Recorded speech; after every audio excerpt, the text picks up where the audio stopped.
and start. Um,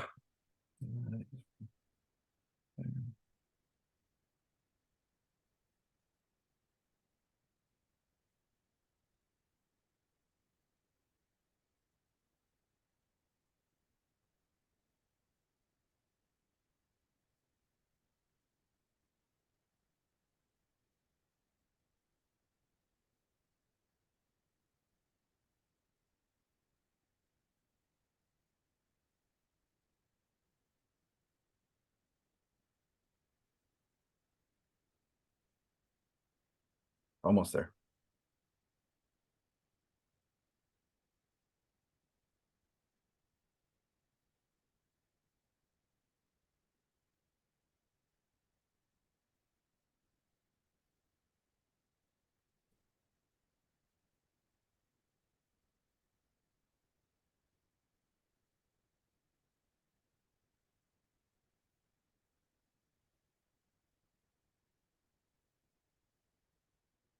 Good morning, Skippy.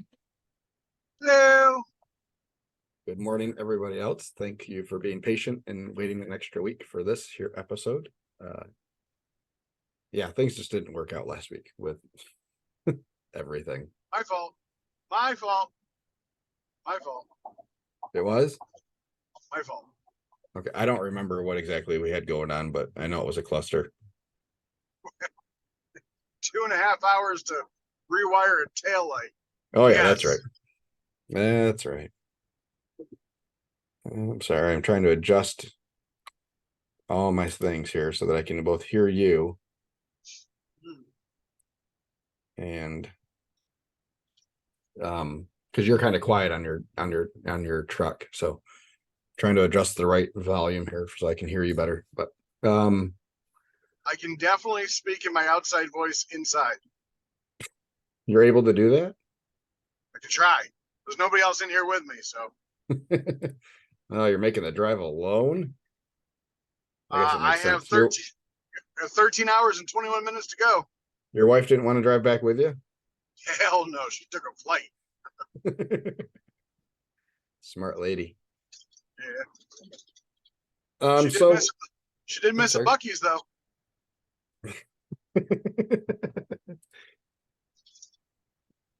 So do you want to get rolling? What's it been like the last couple weeks? So let's start. Well, pretty much all of November is what we need to cover so far. So, did you do All service at all in November? Yeah, so I did like a day or two. I had to buy my wife new tires. I figured, well, it's a nice day, might as well go out and see if I can scrounge up some difference.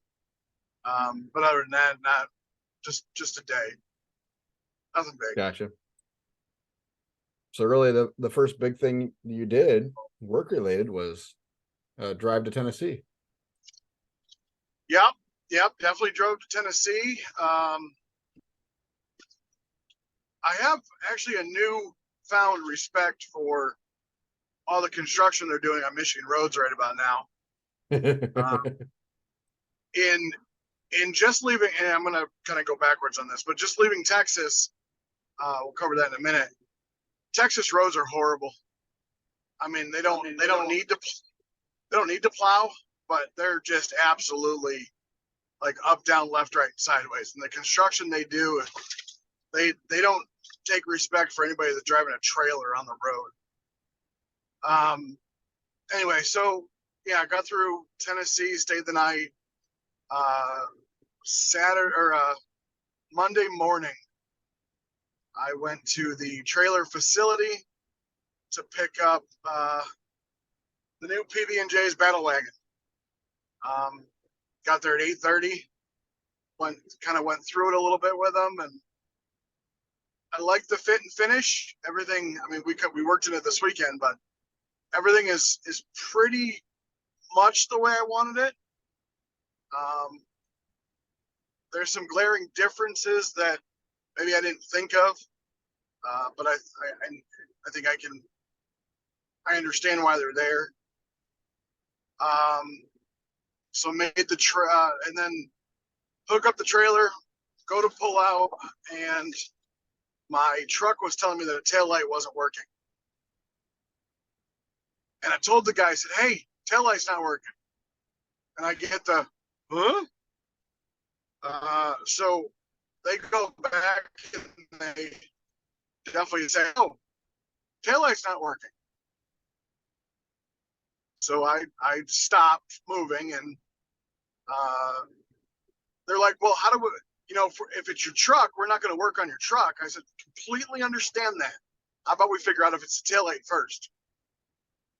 It's like, okay. So I shut off and I just unhooked the 7-pin connector for my truck. And I asked one of the helpers, I said, hey, you got a 7-pin? He's like, yeah, I got the brand new 2500 Chevy out there. I'm like, all right, why do me a favor? Why don't you back up to here and we'll just plug it into yours and see if the tail light works. So, okay. So backs up, plugs it in. Guess what? Tail light doesn't work. I'm happy it's not my truck.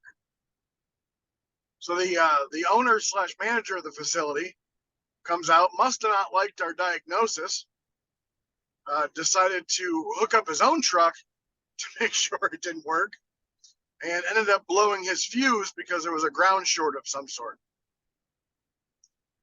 So then he's telling me to check my fuses. I'm like, oh, geez. So me and my short ass trying to climb underneath my truck or underneath my hood to check my fuses. Luckily, everything's fine. Can I stop you for a second, Skippy, real quick? Sure. If anybody is getting Skippy's voice in double, will you please let me know? Thank you. Continue. It's double. Was it double the pleasure, double the fun, double Skippy's? All right. Anyway, so they literally took they rewired it from the 7-pin connector all the way back to the taillight. Took 2.5 hours. So I wanted to be on the road by 10, wasn't on the road till 11:30. Made the trek to Texas, and trailer pulled great. With my diesel, 10 miles a gallon for we figured out the trailer's probably about almost 11,000 pounds empty. So now there's a little bit of water in there. But other than that, it worked well. It worked. They did use the battery power instead of plugging it in, so I had a very low battery when I picked it up. That made getting the jack up a little bit harder, but things they don't care about. Well, you had a manual crank on there anyways, right? Anyway, I do, yes. Just kind of wanted to get away from that because I have an electric jack on my current trailer. I tell you, I still use the manual jack. Yeah, the manual crank on the electric jacks are way easier to go up for sure than the actual crank jacks for whatever freaking reason. But yeah, I had to look up my build sheet just to make sure that I got an electric jack. But anyway, so the trailer's beautiful. I got to add some shelves to it, but other than that, it's set up just how I wanted it. The fans inside, it's gonna sound really bad, but they suck. They suck air. We used it. It's how when you open up when you turn on your hood, and it's like as soon as you open up your vending window, it just sucks air right in. Yep. These do that, probably obviously a little bit less, but I think each fan at 100% is like 950 CFMs. So I mean, it definitely sucked air, and they're all on remotes. Trying to figure out how to work those. Of course, us men don't read directions on anything. Nah, we just figure it out. How hard could it be? Yeah, how hard? So, yeah, pulled in where we were going, or the hotel. That was fun. Went over a couple curbs. Not used to a bigger trailer.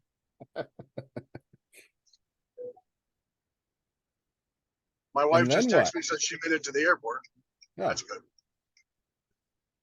Pretty long drive. Then what? So why'd you go to Texas? Oh boy. Well, can I tell you, in Dallas, I was hoping to see more barbecue restaurants. We were near two, and luckily, no. You know what? There's a ton of. Muffalado.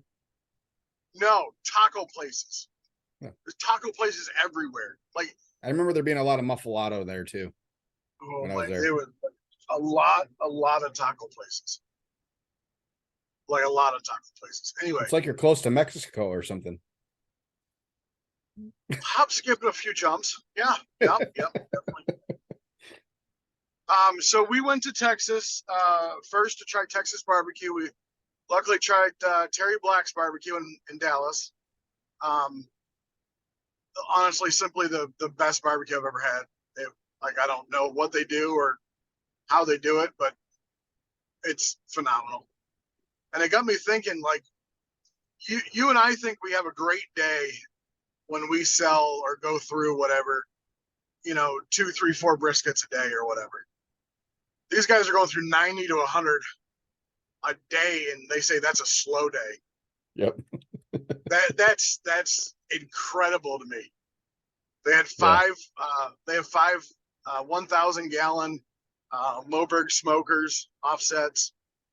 Um, their trick is, other than to hold, they actually hold all the briskets for 12 hours or more. But he said the trick is they start slow and work their way up. They just keep working their temp up, and I thought it was kind of interesting. Hmm. The brisket was amazing. It was cut right in front of you. They took it right out of the warmer, cut it right in front of you, and juices are just rolling out of it. The ribs were some kind of special. Sausage was okay. It wasn't the best I've ever had. Um, the cream corn, phenomenal. And just the area we stayed in, the part of Dallas we stayed in, I guess it's called like Deep Ellum. A lot of artists, a lot of there was, a 20-story apartment building that had murals on the side of it going all the way up. Just awesome. Then we made our way to the reason we came down there, which was the World Food Championships 2023. And I thought I was ready for it, and I was far from ready for it. Cooking wise, I was fine, but everything else, there's so much that goes into it. And I've got so much respect for everybody that does it in every single category. There were 12 categories. We watched a lot of the turn-ins after we were done. Um, the emotions that I felt throughout the whole weekend were uh, unexplainable, put it that way. First day was turn-ins on Friday. We did chicken ribs and brisket. Obviously, being a KCBS cook, we're used to what they call in World Foods barbecue in a box. And the reason, and we had to actually I posted on our Facebook page all our turn-ins. This is far, far from barbecue in a box. You have to get chefy and present beautiful dishes. The type of dishes that are turned in are, 5-star restaurant grade. Um, the judges ate good. Judges ate real good. So day one of the 27 teams or so, top 20 moved on to day two. We finished 12th with our best was 5th in brisket, which I was really proud of. Day two was our wild card round, which wild card means anything goes. You cook anything you want. Josh, if you remember, I text you, called you, and said, "Hey, what would you do if it was your signature dish?" We had a plan when we went down there, and it's like talking to people, like, what do you want to plate? So it went from cooking brisket tacos, because we all love brisket tacos, to cooking, one of the sandwiches from our food truck, our PB&J. So we did that. We presented live instead of just turning it in blind. Presented it live to a panel of pitmasters, celebrities, whatever you call them. Famous Dave was on there. Mark Henry, who was a former WWE wrestler, current AEW star. Leanne Whippen from Pitmasters and a bunch of other shows. And then a celebrity chef, Denard, I can't remember his last name. And one of the famous Dave's executives. I turned, I put my plate down to kind of build it and make sure it was perfect, and I lost my shit. I Well, started yeah. it. I So started. was that just like a little bit of pepper spray underneath the eyes to really Oh, sell it? as so they had an MC there that was kind of walking you through it, and kind of there was really no crowd. They were just walking you through it, and he kept saying my eyes were sweating, and damn, they were sweating. Um, but I explained the dish, introduced my team. It's hard not to get emotional over it now, but Mhm. it's I was overcome, and it was the feedback that I got from people was like famous Dave said we did a money instead of doing pulled pork, we did the money muscle. For people that don't know, it's the front part of a pork butt that you see all the striations of meat or of fat marbling. And in competition barbecue, if you can cook that, you win perfectly. You win the money. So, so we elevated that instead of using pulled pork. We did that. Everybody said the money muscle was perfect. Leanne Whippen said like the raspberry bacon jam. She's like, I didn't when you told me about it, I didn't think it would work, and I'm pleasantly surprised. Um, Mark Henry thought my pork was brisket, but that's a different story. Uh, he's a big dude. Um, Google him, folks. He's a great ambassador of food and barbecue. Um, he said we also turned in a side of coleslaw as a kind of a refresher, and he said that the coleslaw like reminded him of like a backyard barbecue. So of that day, here 18, 19, 20 people turned in. We had when we went to awards, we had to be perfect, and it wasn't perfect, but we were happy with what we turned in. They had the top three scores were all perfect 100s, and I scored at like a 97.5 or something like that, which I was proud of because it's basically in KCBS, it's like a 998 or something like that. They do scoring a little bit differently here, but so I was out. The three people in my row were all in the finals. And the finals, you had to cook something with Tyson chicken thighs. And watching these guys turn in, because now you got to turn in double just in case something happens to your main plate. They got a second plate. I don't know what I would have done that would have beat anybody that turned in. They were amazing. There were so many different flavors and presentations, and the people that turned in were awesome. My my neighbor was Sterling Smith from Luton Booty Barbecue, who was last year's world barbecue champion. He finished second this time. But if I ever get the chance, I absolutely would go back. Now that I've been here, I think I'd be more prepared. The drive sucks, but the just like the American Royal for KCBS, they do call this the world's largest family reunion, and there's thousands of people here, and it's amazing. I also only saw a handful of food trucks here in Dallas, which is weird too. But anyway, I need a drink, not a beer.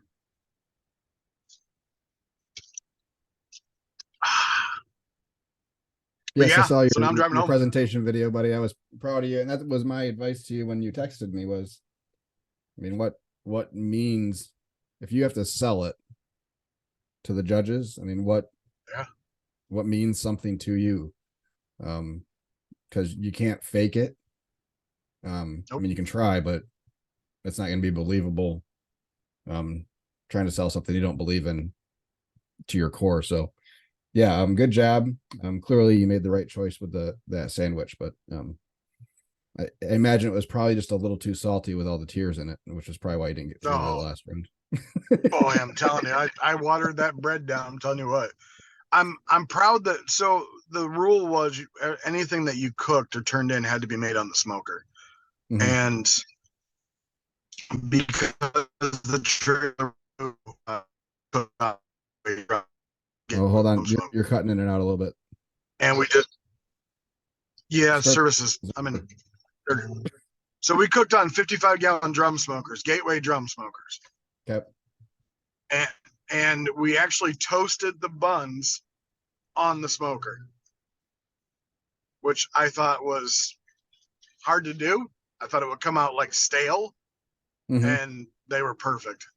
So that was, like I said, it was amazing. So thank you for your advice, because it was well needed. Yeah, yeah, I wish I could have helped more. Everything was kind of out of context. I wasn't sure. I'm not familiar with the layout and the format and what you can and cannot cook. So it's, but I think you got, yeah, yeah. I think I was able to help you maybe a little bit. I'll take some credit for you not That's getting fine. through. You can you can be a somewhat of a member of the team. Yes. It's the only But time I get to very compete proud, now. very proud of everybody. Very proud of Well, everybody. It was an awesome time. good job. And shout out to anybody that knows Damon Holter. Defended Yes. his sandwich championship. Um, yeah, a loose acquaintance. I remember when I met him for the first time at a Wisconsin barbecue competition, and he was hawking sauces. He was giving out free samples to everybody. So I didn't get a chance to say hi, but he put out a video about a week ahead of time that kind of gave everybody an idea of what to expect when going down there. They're like, again, if you expect barbecue in a box, you need to get your head out of it. Now, if anybody looks at my brisket turn in, it does actually look like barbecue in a box, because I did do a bed of garnish with brisket slices on top, but I think I presented it well. Um, but yeah, he's an awesome dude. There were a lot in the barbecue category. There were a lot of on the fly rule changes, which is very, very, very weird. Um, so going into the second round, everybody drew out of a hat who was making it on what your 10-minute window was. The original rule was, if you didn't make your 10-minute window, or if you, let's say you turned in, you only had 2 minutes left and it's not enough time to sell it and or get questions answered, whatever, you could choose to go the back of the line. There was no penalty to go the back of the line. You just choose to go the back of the line. You could actually go back and remake your whole dish if you really wanted to. So if you were cooking something that, let's say, wasn't done enough, yeah, absolutely. So during the cooks meeting, one of the cooks spoke up and said, and mentioned that, like, why is that? And they said, hold on a second.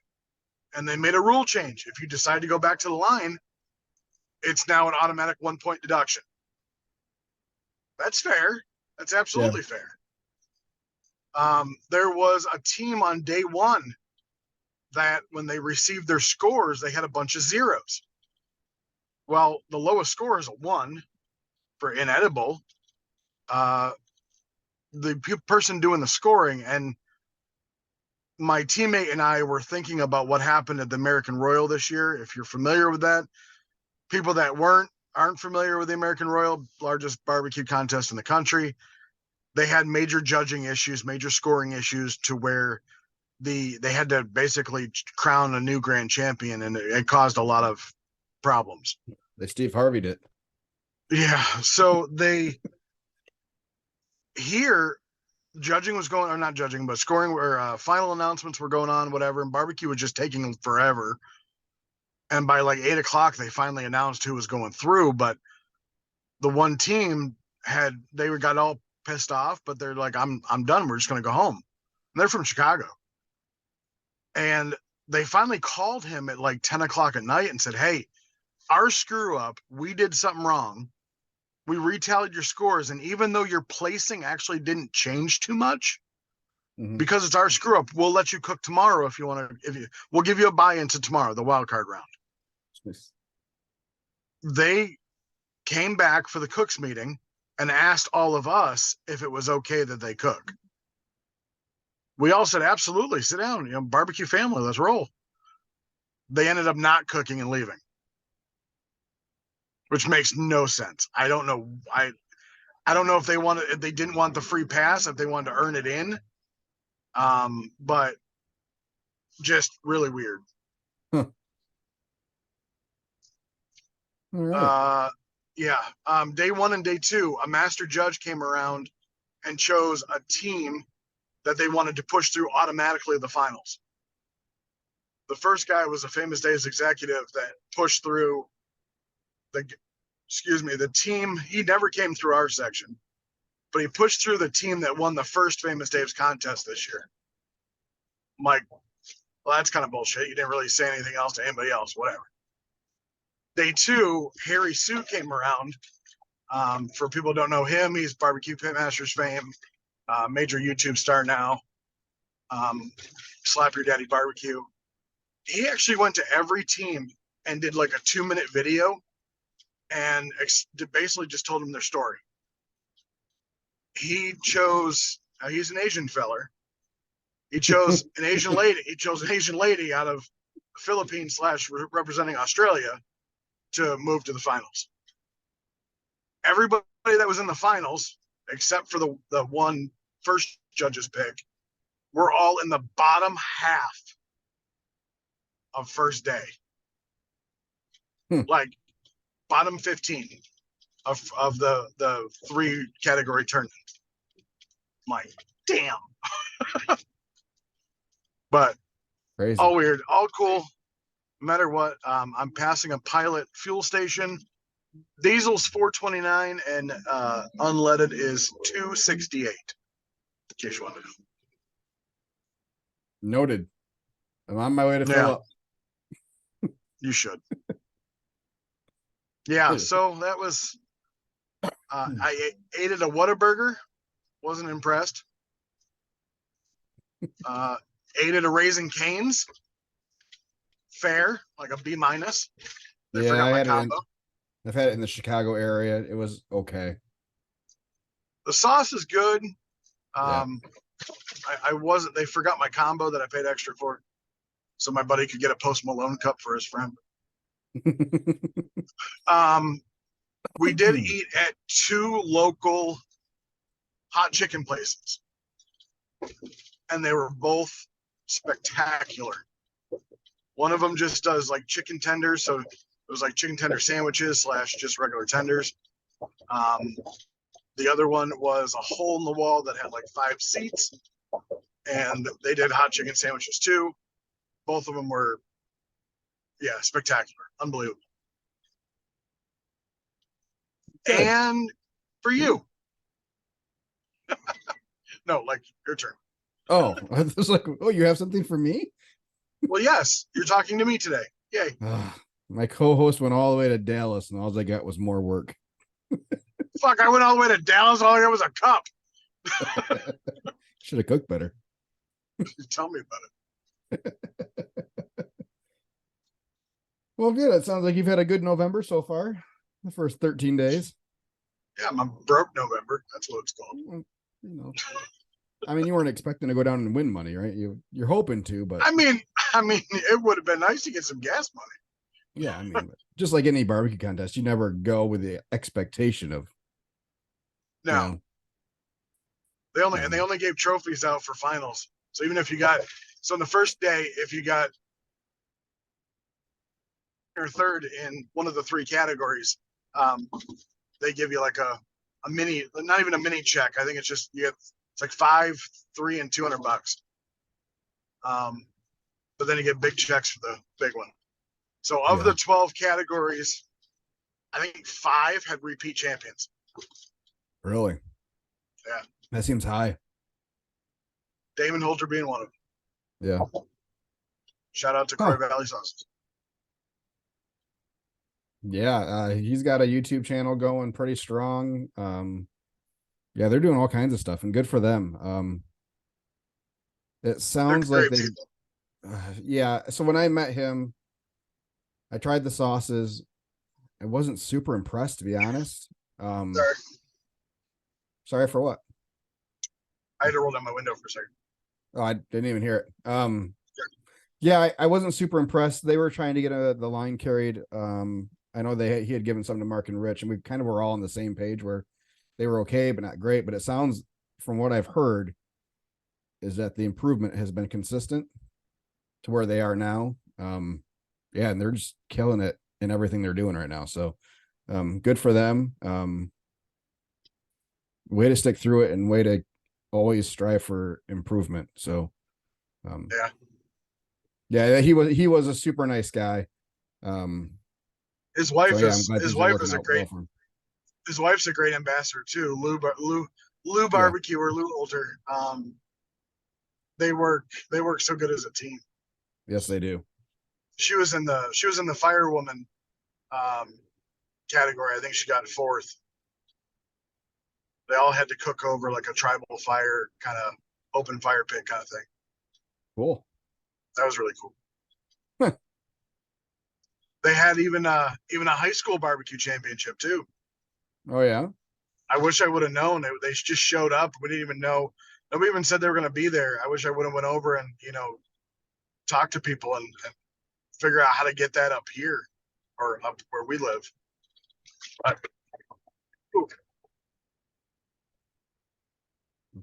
Yeah, a bumpy road. Are oh you my on the gosh, road?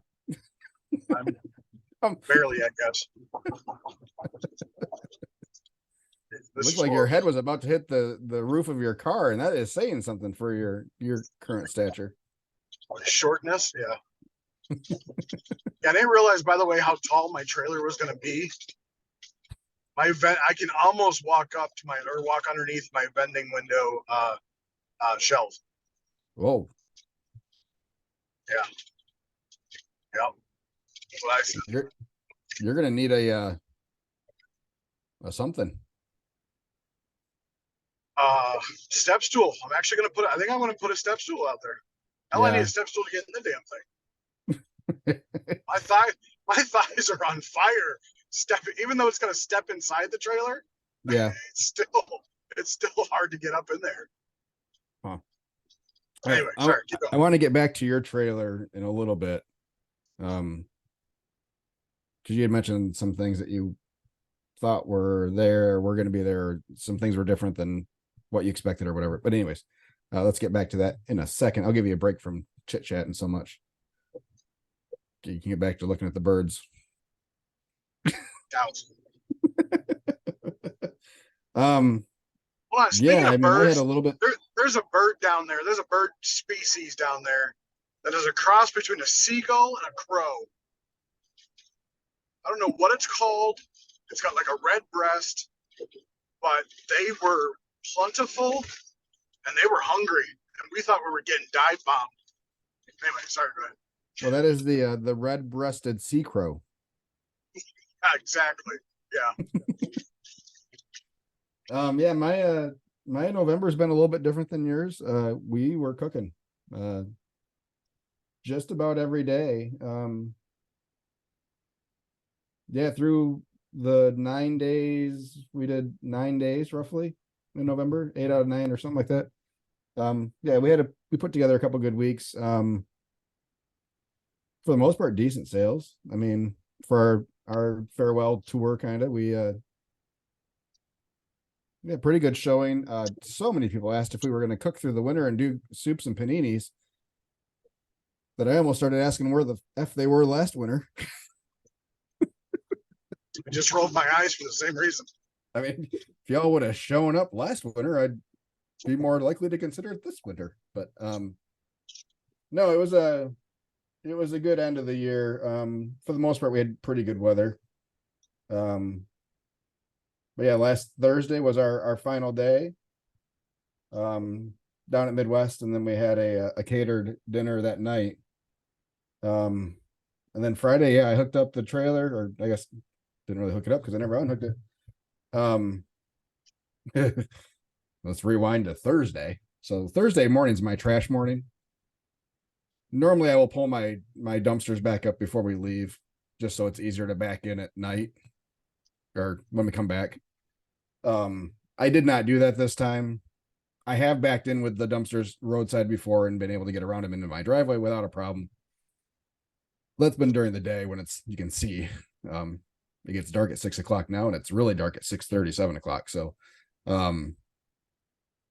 I was making the turn and the handle on one of the dumpsters caught the edge of the canopy frame. So our awning. Now you would Yeah. have thought that the dumpster would have just tipped over. Oh. Not so much. The wheel caught, dug in. So that frame part that connects to the trailer, about halfway up, it snapped. So it broke all the way through. Oh. Yeah, I'm so this is Oh. Thursday night. I have to drive the thing to Indiana Friday morning. Oh. So it was all still stable for the most part. Some bungees and some zip ties, and I rigged it up so it would stay on the trailer for the trip. Not sure if I'm gonna have to replace the whole thing. That'll be something to figure out when it comes back. It's not bent or anything. It just pulled it away and then just cracked that metal piece. So there's some spots where for screws. So I think I can screw the top and bottom of it still, and it'd be fine. We'll see. We'll see when I get it back. But anyways, yeah, I got the trailer down to Indiana, and Jay Craig, we walked through some options on what he's hoping to be able to do versus what's likely going to happen, and that is cutting the end off of my smoker and pulling the chute out. Well, what he's hoping for is that it's not welded anywhere down the chute on the outside, that it's just welded at the top. And he's hoping he can just cut around it and then pull the whole thing out. That's best case scenario. I am fully prepared for worst case scenario. So two trailers down from me was Randall Bowman. Oh yeah? Yeah, you should have told me what you're doing. I would have asked him. I mean, he just doesn't know. It's like he doesn't know how they're built, so he doesn't know what's inside of it and how easy it's going to be to get anything out. So that's best case scenario. Worst case, he cuts the end panel off for the fireboxes. Just cuts that end sheet off and then pulls it out and redoes everything. He's hoping he doesn't have to redo a heat transfer tube, which I thought about it on the way back. I was like, I wonder if I even really need that heat transfer tube at all, because the smokestack's on the opposite side of the firebox. If it was the just heat a transfer firebox tube, you're talking about what goes into the smoker from the tube or from so the it goes along tube? the bottom of the smoker, like all of those gravity little feeds do. holes. Yeah. But do You you would need it? absolutely need it. Why? Absolutely. Because if you didn't, you'd have that right there would be your hot spot, like major hot spot. What already is. That bottom right corner is already the hot spot of the smoker. Correct. But if right now it might be a 30-degree difference, it would probably be like a 120-degree difference. Because that's where live fire, like there's when your fan goes, fire goes through that all the way up until those little holes. Right. So you just, I know. You know. I know. You know. I know. You know. Anyways, so yeah, we're thinking worst case it's going to be about $3,000. So I'm prepared for that. Left there and got stopped for gas and realized I had a flat tire. Put some, well, it was low, put some air in it, got it up to about half pressure and heard the as I'm in the middle of nowhere. So frantically looking for a tire place, and found Jose's tire reparo emporiemo.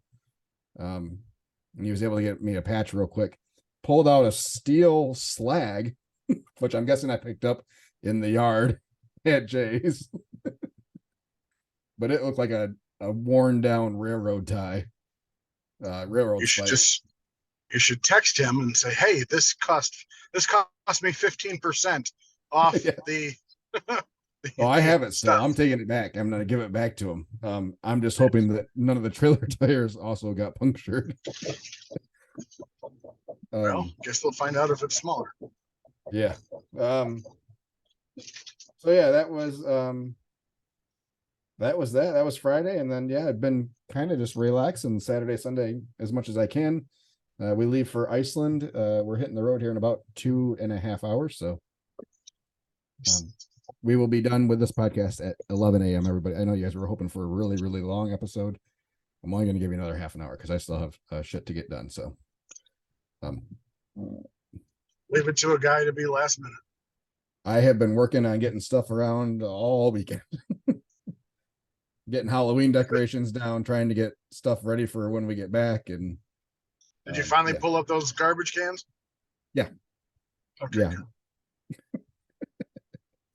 Wow. So yeah, Okay. it's been a good weekend. Hopefully we're gonna feel a whole lot better once our plane's in the air. There is an imminent eruption in Iceland. Um, sometime in the next couple days, probably. Oh, Um, they've already evacuated one town, and that sounds like a delightful place to land. uh, the town that we're staying in is not in danger. The airport is not in danger. Folks, look But out your left side. Look out your windows on your left, and you'll see Mount Holy Shit uh, erupting.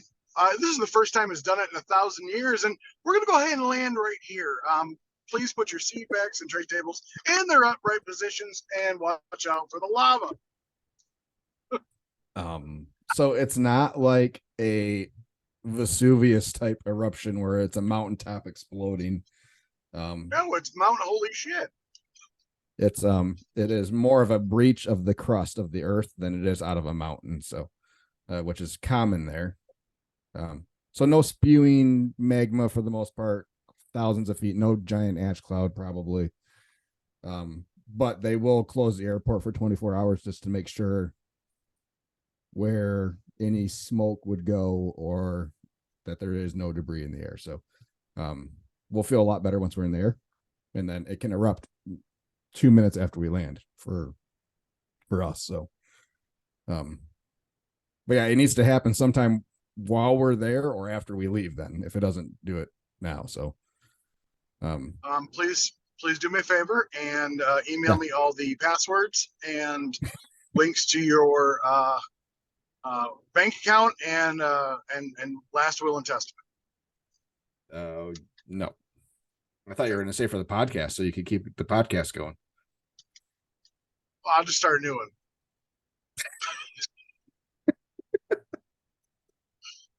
I just gotta find somebody that looks like you. I mean, look at the picture. I mean, it's not hard. Yeah, I mean, there was lots of us chubby, bearded guys out there. Parker can probably fill in. Yeah. But I tell you what, the podcast could be a whole lot more interesting next Monday if I'm still there and there's lava intruding into the hotel. So this is our chance to go viral. This would be great. This would be awesome. Speaking of next Monday, we are not planning doing a show next Monday, guys. Sorry. Because I do have to go pick up my trailer on Monday, and I can't do the podcast while I'm on the road. So, oh, he's gonna have it done in a week. I told him he had to. Oh, which is why I emailed him 3 weeks ago to make sure that this was going to be a possibility before I drove down there. No, because I have to have a fire lit on Tuesday because we have the day before Thanksgiving event Wednesday morning. So, yeah, I don't have a choice. He has to have it done. So, which, you know, he's not super thrilled about when he confirmed. But yeah, it is what it is. It'll be fine. He's got a great team down there, and I have no doubt that he can get it done. I told him worst case, because I have my smaller smoker back. I told him worst case, I'll come down and get the trailer without the smoker, and then come back and get the smoker later, if I had to. Worst case scenario. Yeah. Right. Or I can just have you drive over, and we can use your trailer for the day. It's possible. Small Small nominal fee. No, yeah. 10%. Well, hold on. You're not getting paid for this, are you? Well, yeah, of course we're getting paid. We're Oh, not okay. giving away fruit. I mean, Just the show's not paying us. I mean, it's customer pay. oh, people. Okay. Okay. People pay, yeah. Yeah. We'll talk about it. Anyway, what else we got? Oh, so God, we have so much to talk about. I don't know that another hour and 15 is going to be enough. So the day before I think you left for your trailer, maybe it was a couple days before you left, on Yeah. one of the food truck pages, I saw that you were going all skippy on yourself and So, trying to figure out if what you had planned for the next year was the right plan and if you should consider this building that came available. And then I heard from a mutual friend of ours that you had asked him if you should do the building. I know she didn't ask me because you probably already knew what my answer was, but yep. yep. So have you decided not to go forward with this building? Uh, at this moment in time, so after I talked to you, or after I talked to our mutual friend, I should say, um, I went and kind of peeked into the building, and I guess I was kind of hoping that something would still be there, but the former tenants, I mean, they cleared it out. I mean, you can see where the plumbing is coming out of the wall. They took the sinks and everything. So I know that if I did it, unless I got a super duper discount, it would cost me a good arm and a leg to get it up and running the way I needed it to. Not just to be open, but just to have it usable. Um, and my wife is having surgery next month. I'm going to take over her business while she's down. It's just now is not the right time. Maybe later, but not now. Maybe later. So are you still on original plan of a permanent, semi-permanent location for trailer one, and then you using trailer two as your roll around town trailer? That is the somewhat permanent or somewhat plan right now. Um, I second guess myself a lot, and it's sometimes it gets me in trouble, other times it's for good, and I'm not 100% sure yet. It sounds like a great idea on paper and even in my head, but then I'm just thinking about all the all the overall travel that I'll have to do for it, along with making sure stuff gets cooked and people show up on time and stuff like that. So I don't ever want to burn a bridge where I'm set up, and relying on people always has been a issue for me. I'd rather just do it myself. But got two things. I got two ways to make money, so we'll figure it out. It's a hurry up and wait at the moment. Okay. Yeah. Is that clear as mud? Yeah, and I know you haven't had the best luck with staff and hiring so far, and that always makes it a little bit harder. So, um, yeah, yeah, I hope It's hard. you find some It's hard. clear. It's hard for me to plan something over the winter time that's not going to happen for another 3 months, 4 months, 5 months, whatever. And to make sure that I have people that are willing to do it. But again, it's the hurry up and wait. Do I get people now and just put them in a waiting game until I'm ready to open, not knowing what their life could end up being in 3 months? Or do I Yeah, just hit up everybody I know in February and say, hey, here's the plan. Are you still available? Are you still available? Are you still available? yeah, yeah. I think that's probably a good way to go is early February. And maybe you don't open both trailers, in March, Correct. you have time. So, kind of ease into that semi-permanent location, Yeah. you get a couple people working with you in March, it's going to cost you more. And there's probably going to be a week or two that you don't make money overall as you train some people. Yeah. But yeah, I and see, for me, the other way is I have another revenue source. I have to figure out a way to use it. So Absolutely. And especially a that's the revenue part. source that trailer's already made money for you. Yes. So yeah. Yeah. And I don't think, if I were to obtain the building, I'd probably sell the trailer.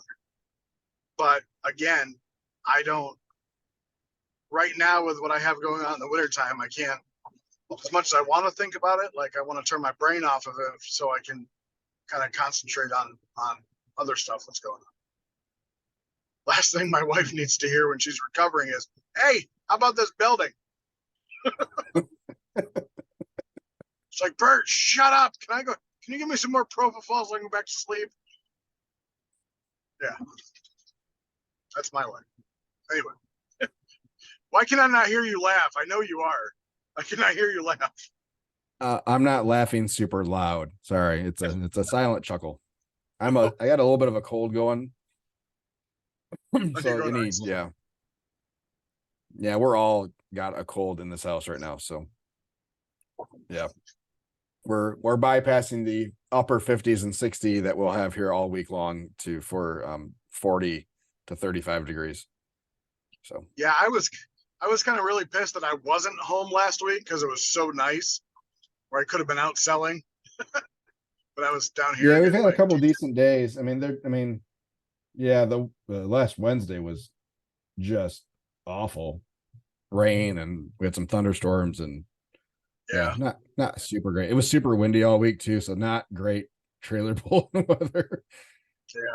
Yeah, there wasn't a day where I couldn't feel things moving around behind me, and it's never a good feeling. So, but yeah. All right. Should we dive into some questions? Yeah, absolutely. You got to be the question guy. I can't get to it. I got it all. I was kind of prepared today.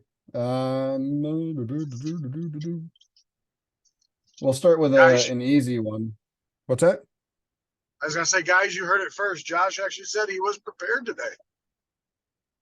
More or less. We'll see how it goes. So first, a couple questions we didn't get to. I'll start with an easy one. In the summer, do you have any problems keeping your refrigerators on the trailer at temp? No.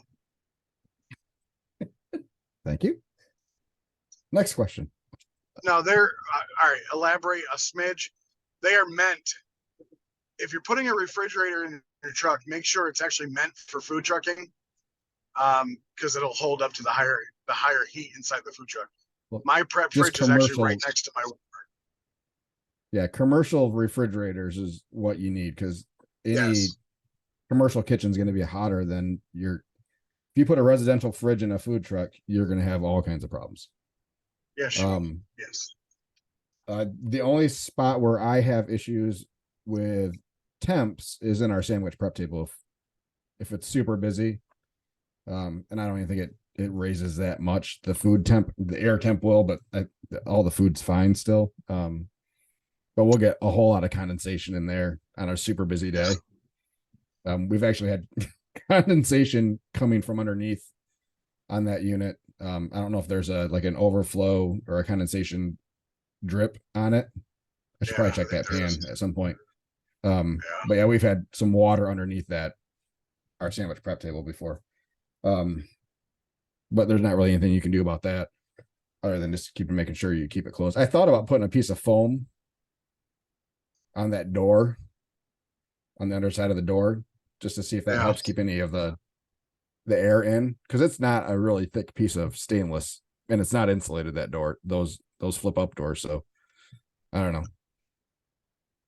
Seems like there could be a better way. I think my new one is Yeah. because they have, and I think the one on my current trailer is because there's enough room in there for a screw, and it has like a white backing. So I think there Okay. might be a very light amount of insulation there, but it's probably just like foam board or something like that. Yeah. Maybe I'll Nothing have to go back huge. and look, but I thought mine was just like a single piece of stainless steel, but maybe not. Probably not. I'm probably Probably misremembering. not. Yeah. Absolutely.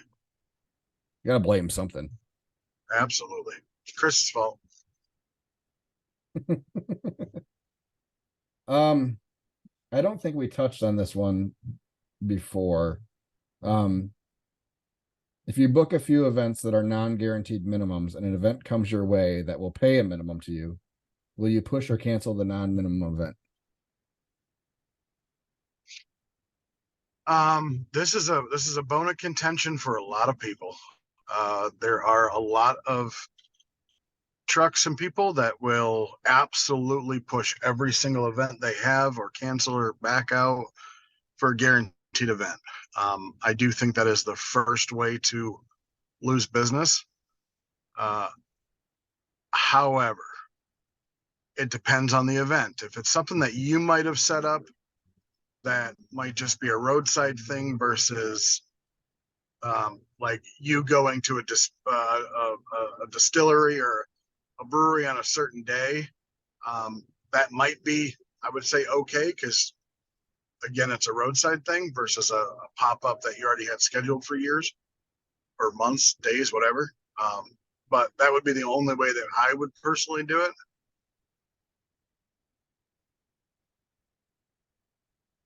Yeah, I I was wasn't sure if you were done or not. Yeah. yes, sir. Sorry. It's hard to tell because you're gazing out, you're looking at the road, so it's hard to Yeah. tell when you're thinking or you're done. Um, yeah, I'm the same way. If it's just like one of our roadside spots for lunches especially, because those are pretty fluid for us. Um, unless it's something where like Midwest Energy, where we're driving the hour and a half and they only get 5 dates for us for the whole year. Um, those we don't cancel. But like our gas station spot that we're at about once a week. If we get something that's a catered or a guaranteed, we'll push that. As long as it's within a decent amount of time frame. Once we post our schedule on Monday, we're not making changes to it. Unless we have mechanical failures or something like that else. And then when we set up like our distillery and stuff, we let them know we're going to book it. But if we have something else come up, we're probably going to take it and we're going to give you 2 weeks notice. So we make sure that if we do it, we're going to give somebody ample time to rebook. And in a lot of cases, we'll even attempt to help them rebook that spot or fill that spot. Now there's instances where we have like some of our smaller fairs and festival, well, any fair or festival is not going to be a guaranteed payday. So we like the small town stuff like the Marcellus Bluegill Frolic. And they're not huge days for us. They're really good days for us, but they're not huge by any manner. If we get something else that pops up that's a guaranteed $2,000 day or something like that, I'm not going to cancel that festival because when the next year rolls around, we're not going to get in. And then we are trying to get something that's trying to fill that spot. In a lot of cases for that kind of stuff, especially if it's catering, we can do both. So yeah. So that's where we're at. Yeah, definitely. I agree. It definitely depends on the scenario. But we definitely try not to cancel. We definitely try not to cancel on people. Um,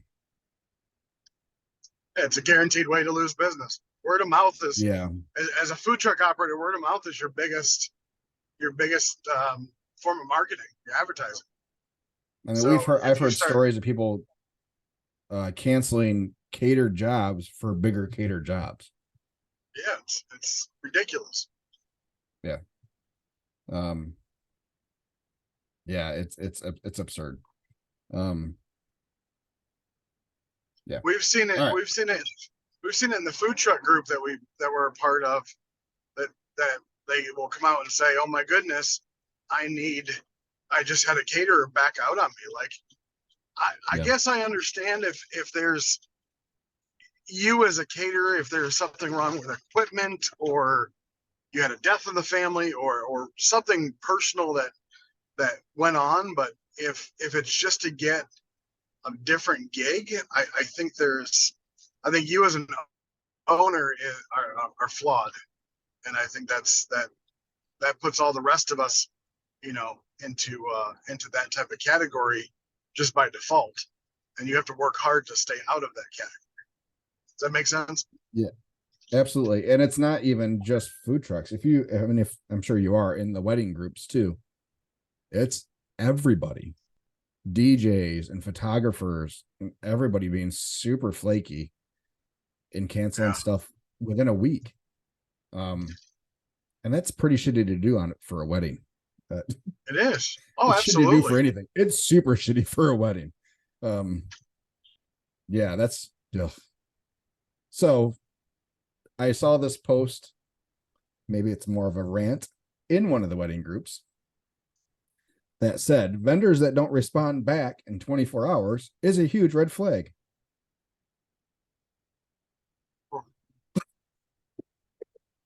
You didn't see Skippy's face probably, but that was a So hold on. That sentence is there's a lot. I hate to say there's a lot to unpack there, but are they there is talking for about, such a short sentence. well, are they talking about initial contact? Are they talking about follow-ups? Are they talking about day before? Like, what, I guess, where is that going? So let's assume that it's initial contact and initial conversation. So you're reaching out just looking for like quotes and stuff. I mean, I've always, in the mortgage business, I always worked on, I'm sorry, I'm not available. I'll return your call within 24 hours.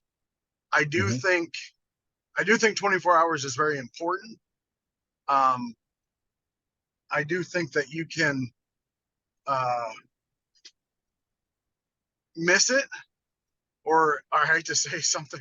Some people think 24 or 12 hours is 24 hours, and they just get impatient.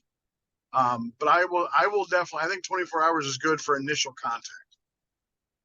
I mean, Okay. personally, I think 24 hours is good for everything, but there are times. Easier to do when you're in an office setting. Yes, very much. Yeah. Yes. In our world, it is it is easy for something to get like you get a message during lunch or whatever. You might see it, you might read it real quick, but you don't have time to respond, especially the time it takes to respond to somebody asking about quotes and stuff. That's more of a longer process. Yeah. It's not a default response type of thing. And then by the time you get through service, or especially if you're at a larger event that's a multi-day event, it could be a couple days before I am in the frame of mind where okay, I'm gonna go back through and check messages and respond to people. You know, Yeah. I mean, A I've lot told of people before that I'll get back like, and maybe I'll at least try to say, can't can't right now. Let me get back to you in a day or two. Um, we're super busy with this. But even that I can't always do. It used to be Mondays was my day. Like I would go through and respond. What are you looking at? sorry, just just gazing. Okay. So I would. the one thing that I would get to is the fact that a lot of people don't understand that not that the owner of said food truck is also working said food truck Yeah. or catering business or whatever. And I don't think Mhm. a lot of people understand that 98% of their time is working on, and not, not somebody that sits around and does social media and responds to emails all day. Yep. So there was a lot of comments on this, both from other frustrated brides or event planners or whatever, and from some vendors.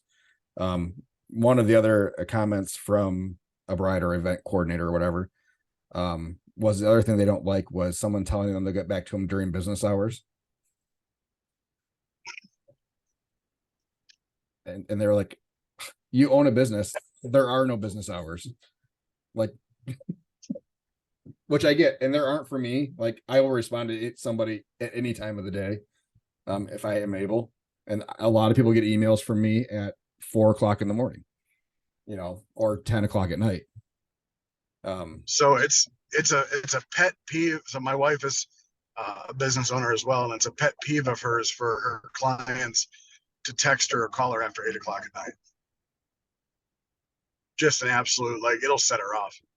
For me, I I've always, again, I bring it back to the mortgage industry. You always want to make sure you get that deal. The quicker you respond, the quicker you have a chance to get that deal. And there's Yep. so many people that are, I believe the people that are booking these things, that yes, they want the best deal, but they also want to get it done fast. And if Right. if you can respond with a sense of urgency, I think you are better off at getting that deal versus not. I agree, but why do we treat small business owners different than a regular company? Like, if you were to reach Um, out to a florist and you got a auto reply message saying we'll get back to you tomorrow at 8 a.m. or during or you called the business and you got the recorded message, our office hours are blah blah blah blah blah da da da. You know, but if you get something like that from a from a small business owner, it's the worst thing in the world. We're not allowed to have any kind of balance. I don't think the majority of the public has the same perception as you and I do, or as other people do, on what a small business is. They want it on their time, no matter what. It's their Right. time. It's not our time. And that's a delicate conversation to have with somebody, because you'll get people that you'll call back the next day that are already pissed and barely took your call just because you didn't call them back when they called you I or understand answered their phone call or something like that. It's 100%. I said, but if they were to call McDonald's at 1 o'clock in the morning if they're not open, they're We not should getting call irate McDonald's at because 1 o'clock in no the one morning and answered figure the. out what's the voicemail. Well, yeah, yeah. I mean, they're not getting irate because no one answered the phone at Lowe's at 1 o'clock in the No, morning. You know what true. I'm I saying? get it. I get it. Oh, absolutely. I'm in Yeah. Pryor, Oklahoma, in case you want to know. Yeah. Oklahoma where the wind blows. That's the only part I know. Thanks to Yep, Twister. that's it. Okay. Are you driving Next, all the way through tonight? I'm gonna try. Oof. 10:25 is Back at my like 10 my p.m. time. Yep. If not, I finally have a trailer that's got 12-volt power and lights, so I can definitely sleep in there if I have to. I would. You don't sleep in your truck? I mean, I could, but I got shit in my truck. You got a seat. You're sitting in a seat. There's no shit in that. I Well, can't sit up. no.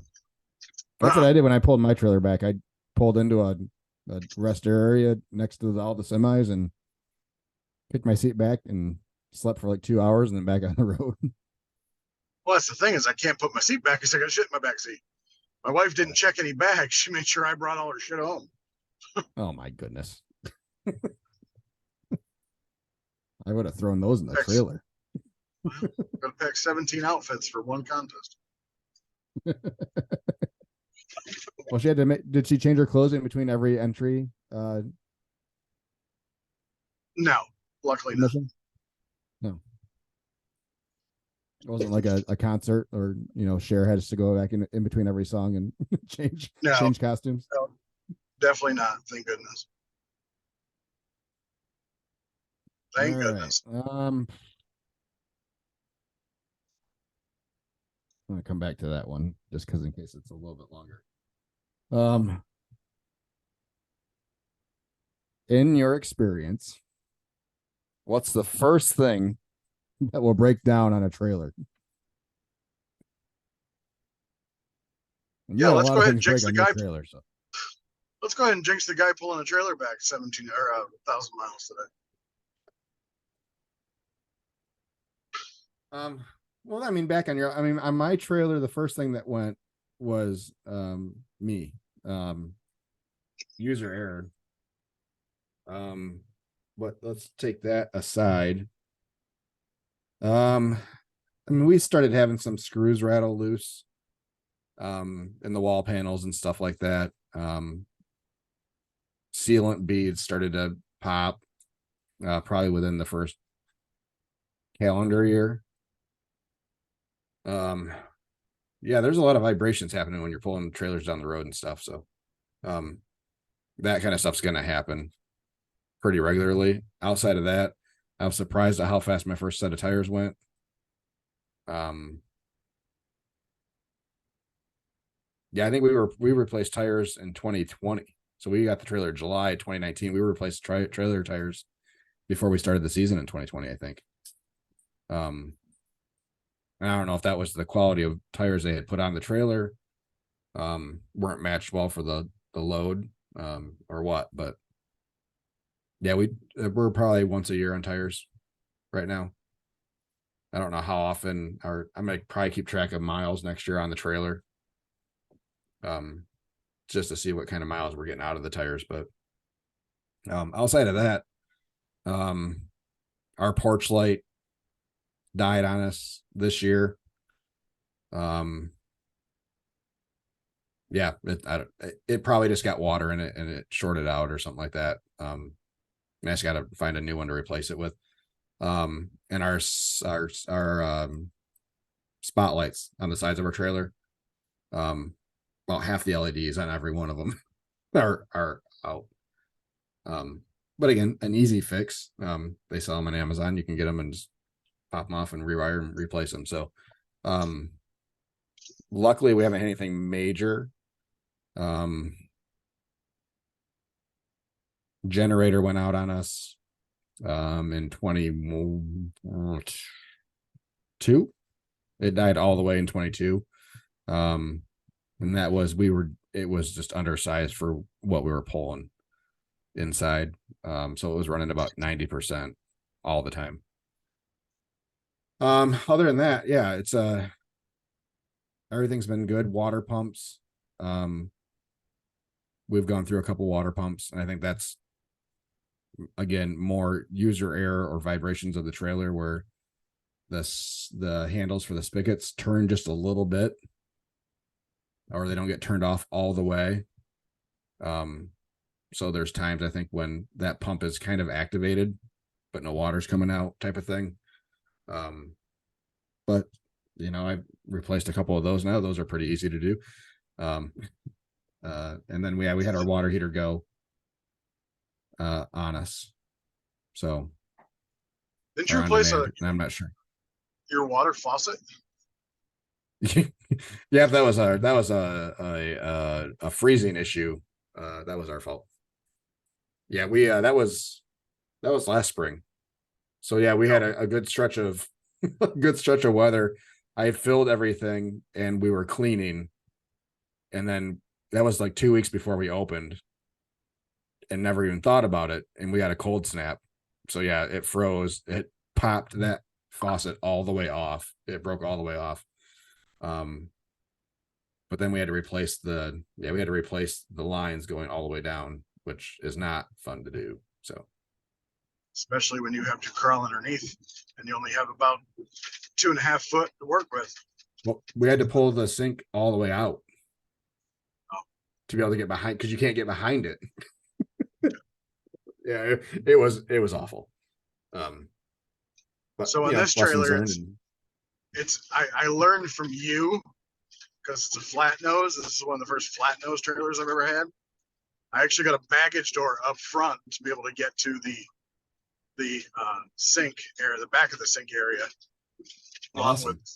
everything else, which we already used because we had some water problems. Yeah. Now I know on your first trailer you had springs, you had some spring issues and axle issues, right? Yeah, so when we added the offset smoker, it definitely weighed it down to basically I snapped everything on the suspension over a course of a year that I possibly could have. We had just the vibrations of it.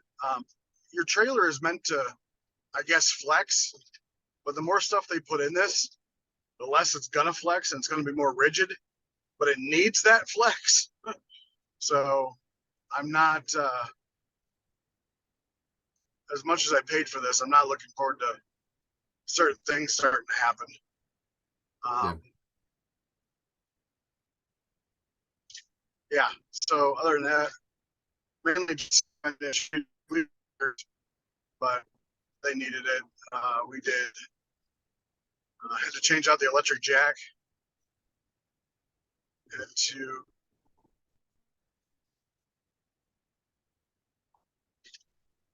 tail light went out. No big equipment issues other than the free fridge I got from Josh. Yeah. That's it.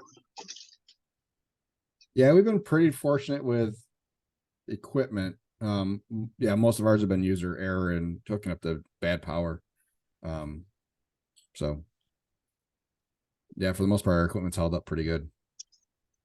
Now I did take I finally gave up on trying to find someone to take that stove from me. And I took that in the fryer to scrap.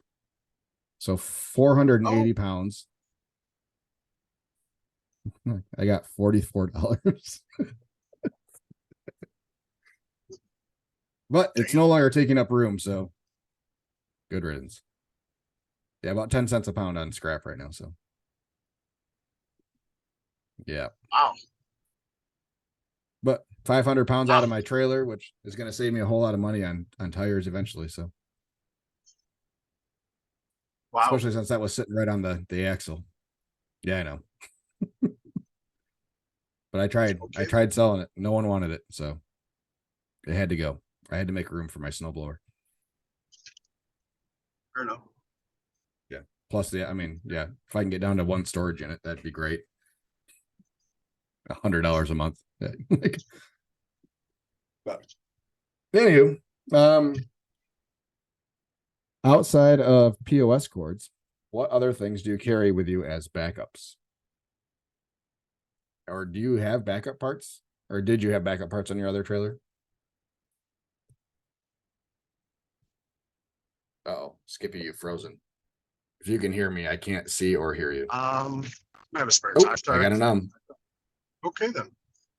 You're back. Did you hear the question? Yes, I have a spare tire. But all the backup I got. All right. So our back porch. I have pans, maybe. That's about it. So our back porch door wasn't an auto close. It didn't have an auto closure on it. It had the spring at the top, but you had to push that thing all the way open for it to spring enough to close. So we just got a couple of the little RV door springs, and attach those to the wall and then to the door, and helps that close a little bit quicker. So we have extras of those because those have snapped over time.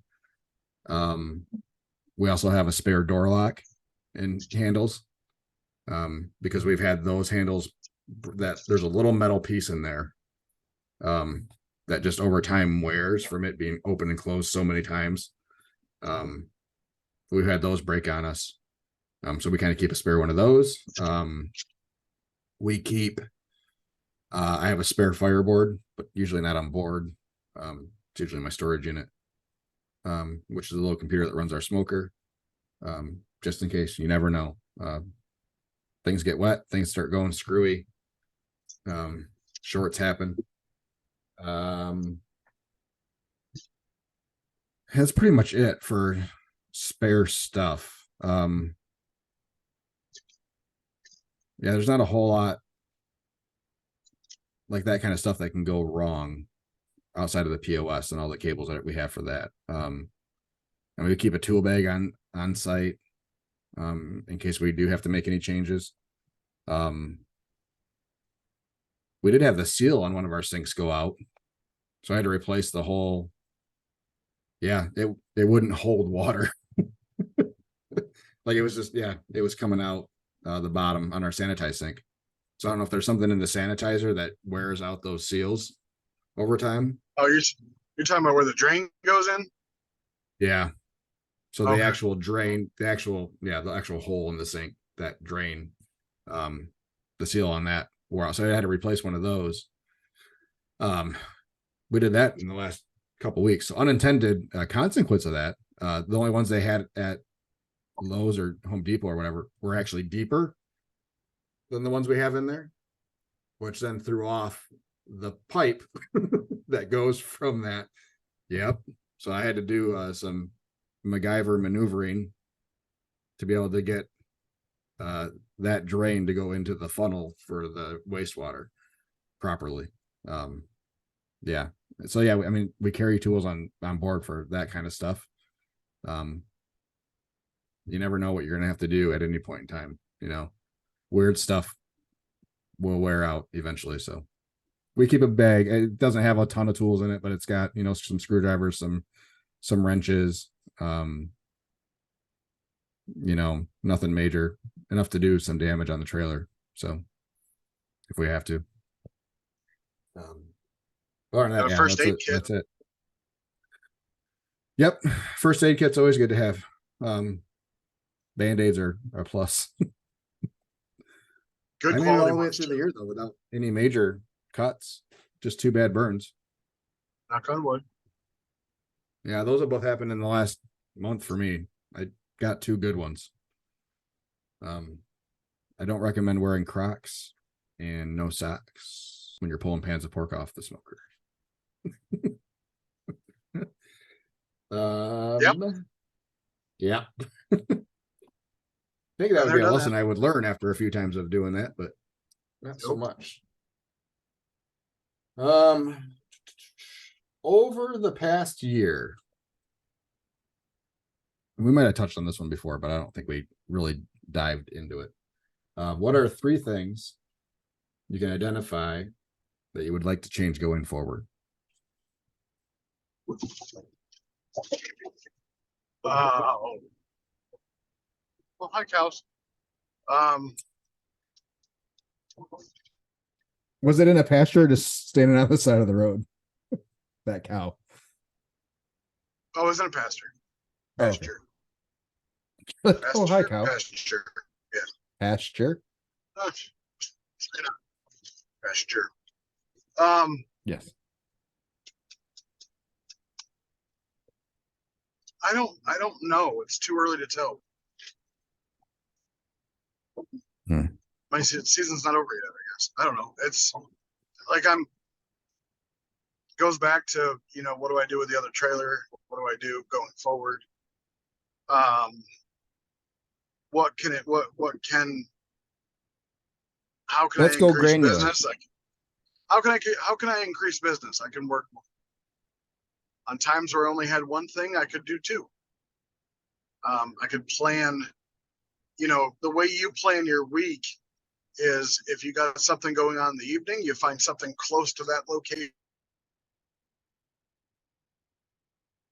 Skippy, you muted yourself. Hold on.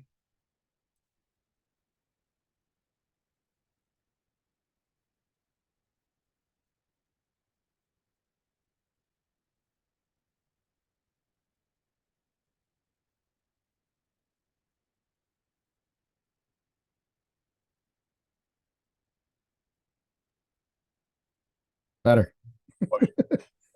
Sorry, everyone. I got Not low sure how that service. happened. No. Oh, muted again. Sorry, buddy. I don't know if it's the vibrations in the truck that's hitting something on his phone, but it does not look to be a super smooth road at the moment. Still muted, buddy.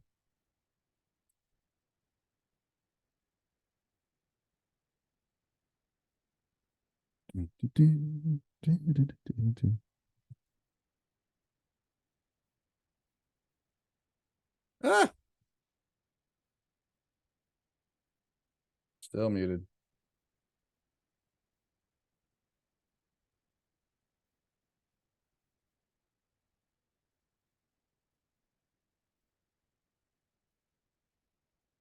I don't know what's going on.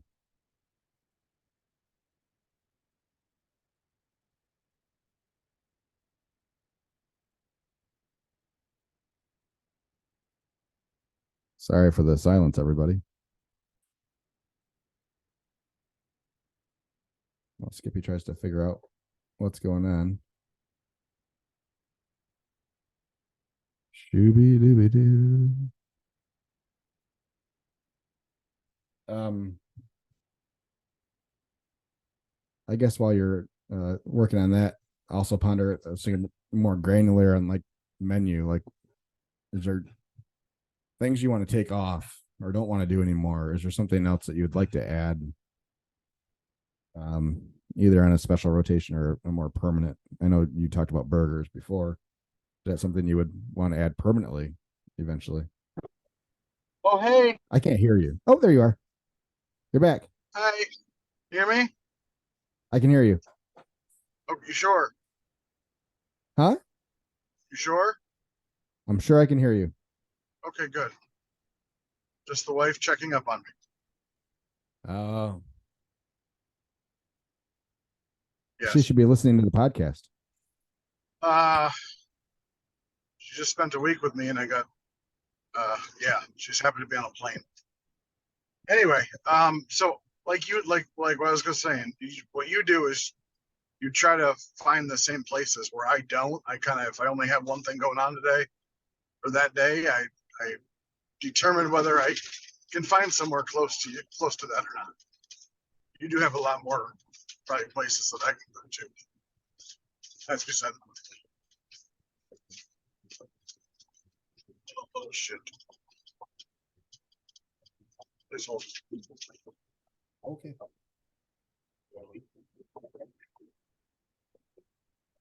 I love you lost too. my map. Oh, Oh, that's not I good. just lost. Yeah, there we go. We're still going forward. Northeast. I got a mile till I turn right. Oh, I wouldn't want you to miss your turn. Yeah, because End then I up in got no idea. Alabama. I'm going definitely going north. If I end up in Alabama, that's really bad. Anyway, yeah, so that's probably one thing I'm going to start looking at. Um, uh, I did do an ad for catering over the winter time. Didn't do that last year. Yeah, I'm going to stop at two things because I can't really think about a third thing. All right. Anything menu wise? Uh not really. Like I'm happy with the menu as much as I would love to change it and add. You know, like I've already told everybody I would totally be the Cheesecake Factory with a menu if I had my Right. choice. But I don't. But I were don't you need pretty that. consistent daily with specials? Yes, I was. Yeah. Yes, as much as I could be. Yes, Yeah. as much as Huh. I could be. So yeah, we had Um, tried that this year where we did the same special for a whole week. I didn't care for yeah, it. we talked. Yeah, it Yeah, was awful. I yeah, we just got into this. Yeah, we got into a situation where we were going to have locations that wouldn't see certain specials, probably. yeah. You know, so it made it harder to get them all in, and then yeah, we kind of. I think we took a break from specials for a couple weeks. I remember that. Just trying to recouping and stuff. So, but yeah, we do them consistently enough that I mean, people ask now. Or if we don't have the special board out there, that's like, oh, no special today. So, yeah, I don't know that we'll do anything different, but we might try to do some of the things we had before again. Um, I don't know. I'm always trying to find something new, that's not super complicated. definitely would like to try to go forward with a dessert on a more regular basis or even permanent Yeah, basis. They have that that seemed to work option. for it. Yeah, we That had seemed to work for it. oddly enough, in our last month, we had multiple people ask why we aren't doing Fago anymore. Really? We've been running Coke only since March, and like 3 times in the last month, we've had people say, "Why are you guys doing Fago? You guys don't have Fago anymore?"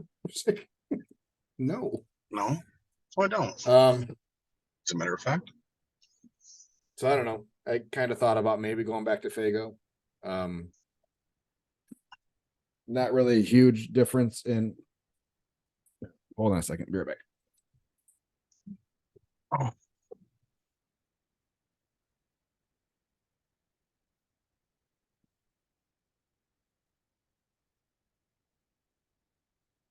Dogs are bringing bark inside. To chew on. that's. You stopped. I do. I have to. We may have to cut this short because driving for 5 hours, I might have to use the facilities. Vegas with you. And I have to, I have to get fuel. I have to get fuel anyway. I'm at like All right. 55 miles. Well, let's. 55 I want miles. to get to. I think we got through all those questions. Hold on, I think we got another one or two maybe, but give me a second. Desserts were good. I don't know that we have any major things like that, but there's always stuff, always manipulating and I swear tweaking. we only did our normal dessert once, and it was at like a special of like tasting event. But then I have a wedding reception that wants me to do their dessert for them. Ugh. It's fine. We take cornbread, put sliced strawberries and whipped cream on top. So she loved it.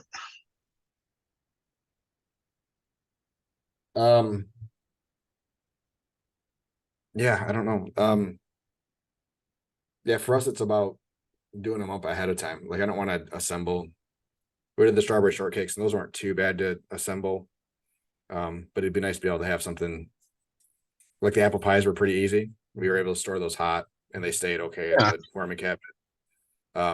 The initial labor on them was not horrible, but I mean, yeah, We it'd did be nice to be able to do like a good pudding, homemade pudding type of thing or something we like did that. we did Rice Krispie treats one time last year. That was fun. Yeah. Yeah, like actually they were peanut butter and jelly Rice Krispie treats. So peanut butter Rice Krispie treats, and we put like a dab of strawberry jam on top. Hmm. It was interesting. Um, we had a comment. I think this was from a couple weeks ago when we were talking about, of course, our mac and cheese and me not going by weight on our sides and not knowing how much our small side weighed, and then not having an exact portion for our loaded mac and cheeses from Bubba. Roughly saying, how can you do food costs without knowing what your portion size is? He does have a point. Fair enough.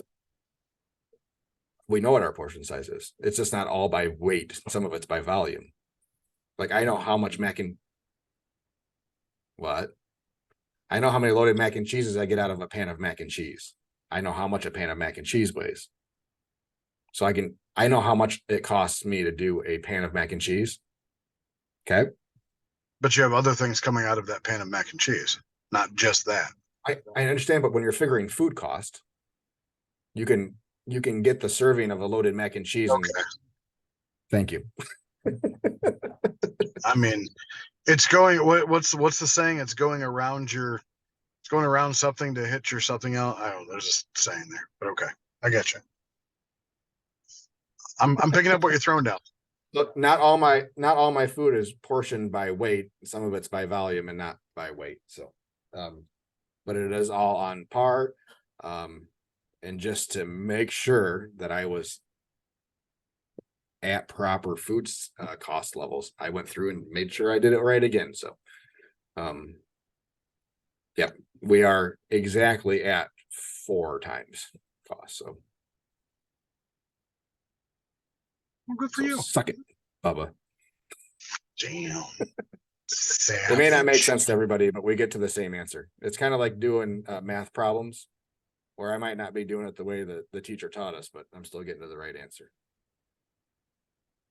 Using my but the teacher always marks you down for not doing it their way.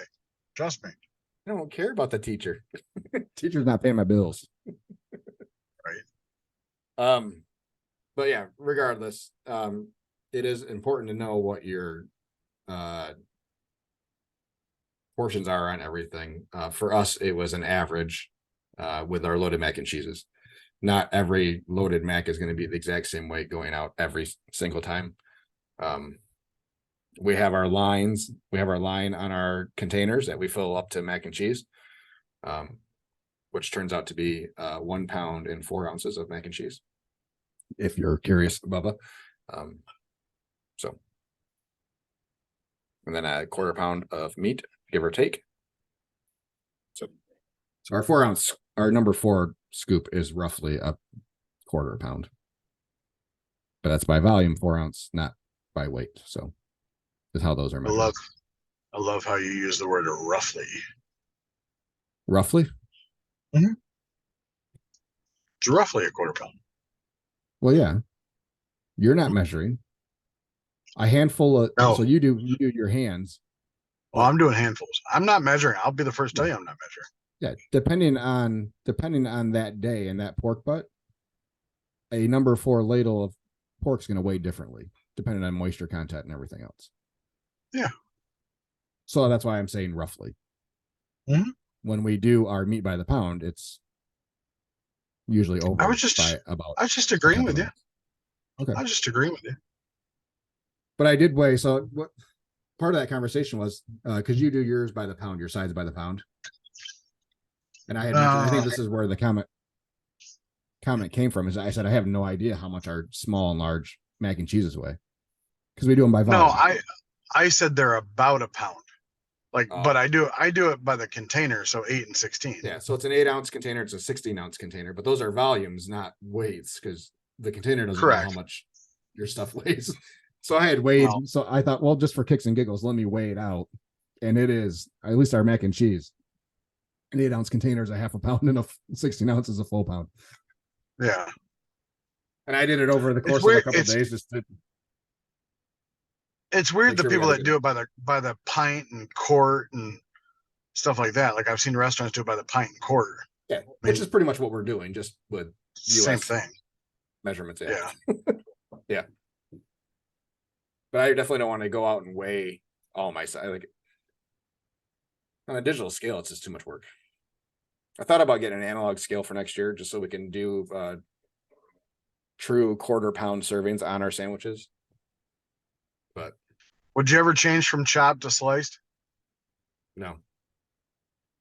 I mean, you got a table now. You have a heat lamp. You can put a heat lamp in there. And no.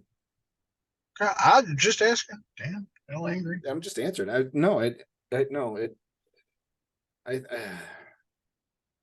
think it presents better. It looks like a bigger sandwich, a thicker sandwich, because you can pile a little bit better without it just being slabs. You know what I'm saying? Yeah. Yeah. You gotta go to the bathroom, don't you? Well, I'm at a Love's truck stop. You looking at the lot lizards? No, there's a truck stop across the street called the Woodshed.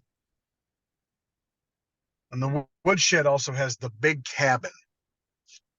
And the Woodshed's price on fuel is $2.94 regular, $3.89 diesel. Mm-hmm. For some reason, probably because it was on the right side of the street, the Love's is $2.94 regular and a whopping $4.38 diesel. Love's is always more expensive. All the Flying J and Love's are always more expensive. I know, but I'm here and they have an RV line and Yeah. But yes, I have to go to the bathroom. All right, everybody. I guess we're not going to go super long today. You only get your extra 10 minutes on your extended version.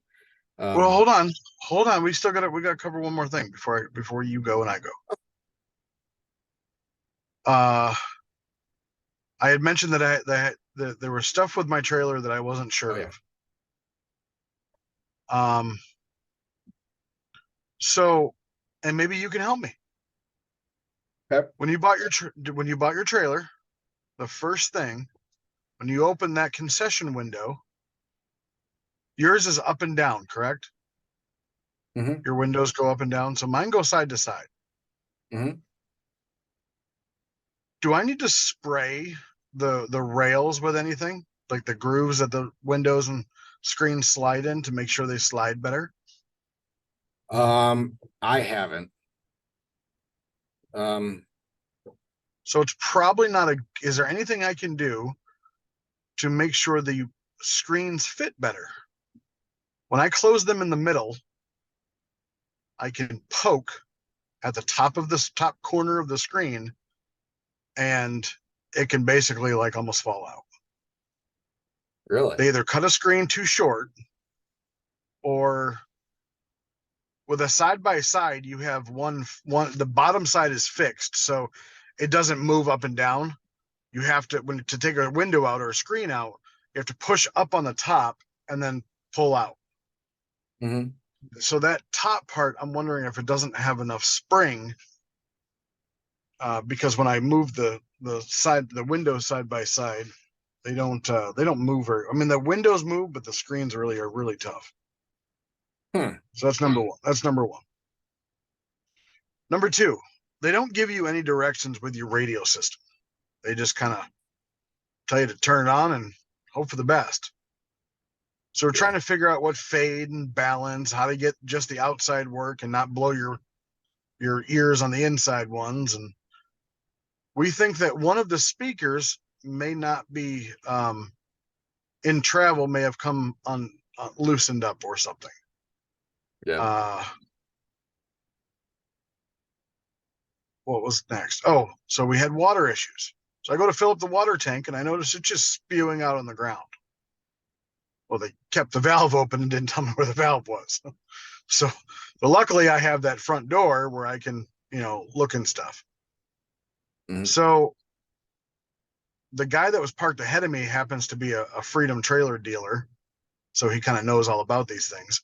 We could not get the water to work. We got the water pump to work. That was fine, but just, it would not pick up water. So I'm thinking, oh shit, maybe one of the PEX pipes has a water pressure issue, whatever. He played with it a little bit. He got the hand sink to work, which is on the far side of the water pump, but couldn't get anything else to work. Like an hour later, he came and opened up a valve and then closed it again, or maybe closed it and opened it up again, or whatever. Mm-hmm. Finally got the sink, the 3-bay sink to work, and I've got another one for bigger pans. That one's got a sprayer on it, so it's either a sprayer. You move the thing down, there's a sprayer, and if you move it back to up or whatever, it's that. That one still didn't work. After an hour, he came in and did the same thing, and it finally worked. So I finally had all the water after like 3 hours. What else? I found a missing screw, like it had fallen out. And so my trailer is 7'6" as far as inside height. Mm-hmm. So I need like a 4-foot step ladder to close the gullwing doors that I have on the damn thing. I can barely jump up and grab the concession window door, but the gull wings, I needed a step ladder. So I need to figure out whether I just throw a strap up there and just do it that way, but then the strap's going to be dangling. So I didn't really think about that. What else didn't I think about? I asked if there was going to be a shelf inside the base cabinets underneath the vending window. They said they thought so, but there's definitely no shelf underneath there.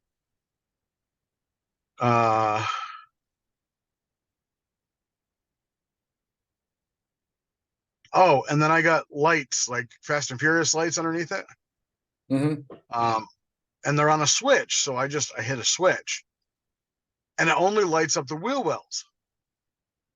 And and it says on the wiring diagram, because I've got so many switches, they had to rewire it and to make sure that they had to move it over. So now I got some like plates covering the old ones. They're like, oh, you got to download an app to make all the lights work. I'm like, sure, that was in the directions I had to read. So yeah, make sure when you pick up a trailer, you don't try to rush to get to Texas. You just try to go over it with people and really make sure there's some seams that not seams, but there's some sealant that could be touched up. Nothing's out of work. Nothing, doesn't work yet now. I guess I still haven't fired up anything that's propane yet. Always remember that unless you order it, your cold prep table may not come with the inserts, the pans. You might have to get those separately. Sometimes a door lock, or not door lock, but like a door holder on the side of your trailer, like you'd see in an RV, to keep your door propped open if you have a screen door. Sometimes those aren't standard. Mine wasn't standard.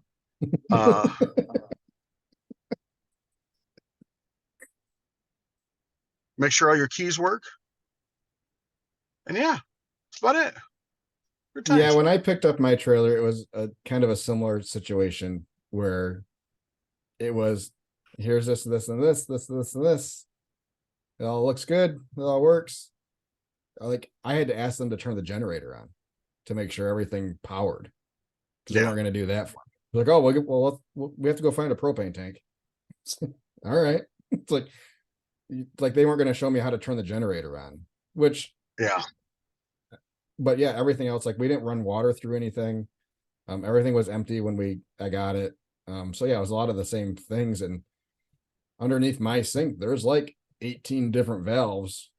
Yeah. To either drain water or have water go to different places. And it's kind of trial and error stuff through to try to get it to work. But yeah, and then all three valves are on one line, and you're trying to figure out which does what to whom and how. Yeah. Right. Yeah, and then all of a sudden you got water pouring out of the bottom of your trailer. Like, oh, that's not the right one. Or water pouring in the middle of your trailer. That's not the right one. Yeah. Yeah, I wish that process would have been a little bit, but I was in a hurry too, because I had it like you. I was there for 2 hours longer than I wanted to be. You know? Like the whole process took longer, so I was in a hurry to get out of there. And they were in a hurry to get me out of there, it seemed like, but yeah, it is what it is. And I think they make the assumption that everybody kind of knows more than what they do. Yeah, exactly. But all right, bud, I'll let you get to the bathroom. We'll let everybody else go. I gotta finish getting stuff around for here. So enjoy Iceland. Do a Facebook Live. Or to everybody, I'll talk to Skippy, see if we can maybe squeeze something in on Tuesday next week instead of Monday. But other than that, if we don't talk to you, have a good Thanksgiving, and we'll talk to you in a couple weeks, guys. Woo. Say goodbye, Skippy. Bye, Skippy.